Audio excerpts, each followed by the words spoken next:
Hi అండి, అందరికీ నమస్కారం. Welcome to doctor Rao's dental YouTube channel. గత 25 years Osmania and Gandhi hospital experience ఉంది. అండ్ అలాగే 38 years నుంచి మన హైదరాబాద్లోని అమీర్పేట్లో సర్వీస్ చేస్తున్నారు.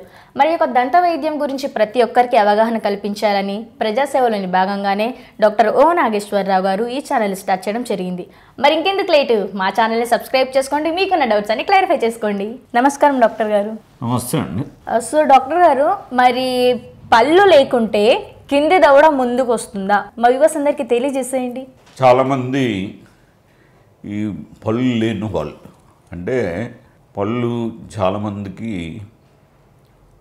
ఉండవు, అంటే వాటి గురించి శ్రద్ధ తీసుకుంటే పర్వాలేదు, కానీ చాలామంది శ్రద్ధ తీసుకోరు. అంటే పళ్ళు కట్టించుకుంటే వాసన వస్తాయి, ఇట్లాంటి పళ్ళు కట్టించుకుంటే వాసన వస్తాయి అంటారు కొంతమంది. ఇప్పుడు పళ్ళు కట్టించుకుంటే ఊడిపోతాయి, పళ్ళు కట్టించుకుంటే నవలటానికి రాదంట అని కొంతమంది అంటారు. ఇప్పుడు ఇట్లాగా చాలామంది ఇప్పుడు వాళ్ళు వీళ్ళు చెప్పిన మాటలు విని వాళ్ళు ఏంటంటే పళ్ళు కట్టించుకోరు అన్నమాట. ఈ పళ్ళు కట్టించుకోకపోవడం వల్ల ఈ జాయింట్ ఉంటుంది, అంటే ఈ పై దవడ కింద దవడ కలిసే జాయింట్ ఉంటుంది అన్నమాట. ఆ జాయింట్ తోటే ఇవి ఇట్లాగా మూవ్ అవుతాయి, మనం నమలటానికి వీలు కలుగుతుంది అన్నమాట.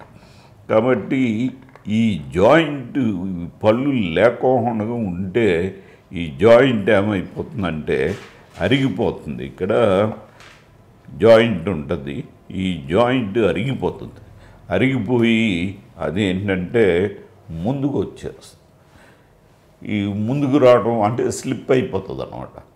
స్లిప్ అయిపోయి మనం మాట్లాడుతూ ఉంటే అదే పళ్ళు లేని వాళ్ళు ఎవరైతే మాట్లాడతారో వాళ్ళు మాట్లాడుతూ ఉంటే ఈ దవడంతా ముందుకు వచ్చేస్తుంది.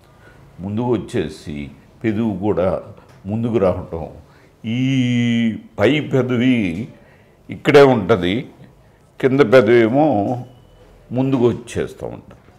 కాబట్టి ఈ విషయాన్ని అంటే ఇట్లాగా పళ్ళు లేని గురించే వస్తుంది అనే విషయము వాళ్ళకి చాలామందికి తెలియదు అన్నమాట.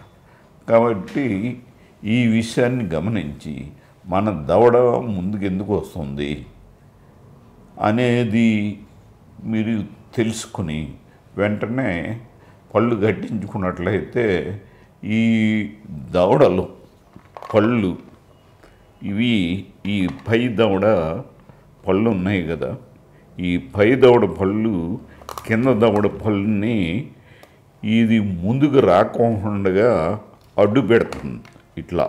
ఇది ఇట్లా అడ్డు పెడితే ఈ కింది దవడ ముందుకు రాకుండా ఈ పై దవడ పళ్ళు ఇట్లా అడ్డు పెడతాయి. కాబట్టి ఇక్కడ జాయింట్ అరిగిపోకుండా ఉంటుంది. కాబట్టి ఈ విషయాన్ని గమనించి ఎవరైనా సరే ఈ విధంగా నెగ్లెక్ట్ చేయకుండా ఈ పళ్ళు కట్టించుకుని వాళ్ళు ఆరోగ్యాన్ని మంచిగా ఉంచుకోవాలి. తర్వాత ఆరోగ్యమే కాదు, మాట్లాడటం, అదేవిధంగా నవ్వటం, అట్లాగా అంటే ఈ అపోహలు ఉన్నాయి కొన్ని. ఈ పళ్ళు కట్టించుకుంటే వాసన వచ్చేస్తుందంట, ఈ కట్టుడు పళ్ళు వాసన వస్తాయి అని చాలామంది ఇప్పుడు అభిప్రాయం అన్నమాట. అంటే వాళ్ళు వీళ్ళు చెప్తూ ఉంటారు.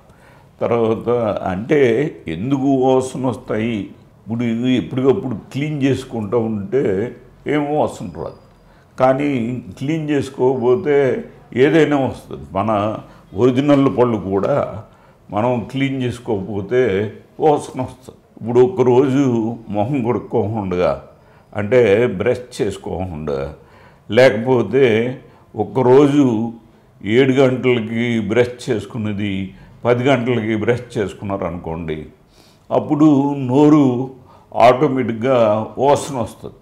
కాబట్టి మన ఒరిజినల్ పళ్ళు కూడా క్లీన్ చేసుకోకపోతే వాసన వస్తుంది. అదేవిధంగా ఈ కట్టుడు పళ్ళు కూడా క్లీన్ చేసుకోకపోతే వాసన వచ్చే అవకాశం ఉంటుంది.